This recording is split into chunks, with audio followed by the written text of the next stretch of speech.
Here now with more South Carolina Congressman Trey Gowdy. He is the chairman of the House Crime, Terrorism, Homeland Security and Investigation Subcommittee and a member of the House Intel Committee as well. Congressman, thank you for being here. Always good to have you with us tonight. And obviously a very sad day for Americans across this country as we look at the tremendous loss in Las Vegas last night. Your thoughts, sir? It's really impossible to fathom a massacre on this scale, Martha. And, primarily our thoughts and prayers and our hearts are frankly broken for the lives that are impacted. But my heart's also broken for my fellow Americans who now know movie theaters are not safe and churches aren't safe and schools aren't safe and office buildings aren't safe. And now outdoor country music concerts aren't safe. It is hard to imagine the depravity necessary, frankly, to take a single life in cold blood. But to do what this person did is a level of wickedness and evil that is really hard to fathom.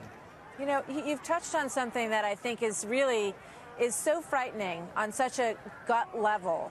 This idea that there's fear in the country about doing all these things. And then I wonder that we've sort of reached a level where people people do go about their day. They do all these activities. And yet, are we getting to a point where we're, sort of becoming somewhat desensitized? Not to suggest that people aren't obviously very struck by this horrific attack, but that we've gotten used to this, that it's a new normal. Martha, I think what it is we just refuse to live our lives in fear. My wife and daughter and I went to a football game last Saturday. Of course, it entered my mind that there are 70,000 people in a stadium. There have been shootings at churches. Almost every place that we hold sacred or safe, or at least when I was growing up was sacred and safe, there's been a shooting at that place from movie theaters and now this. And I just think Americans, you have a choice. I mean, we can succumb to the fear and the wickedness, or we can celebrate our freedom and our refusal to be held hostage by that. And I choose to be emboldened by the acts of heroism and valor that I am certain took place last night. Yeah, I mean, we've heard those stories throughout the day, and I know we're going to continue to hear so many more. There was a young woman this afternoon who just said, I want to thank the person who helped me when my boot got stuck as I tried to get over the fence. Who just gave me that extra push and allowed me to get away. Before I let you go, I want to ask you about the investigation, about your thoughts on this suspect, and how you're putting all this together from the investigation side in your mind tonight.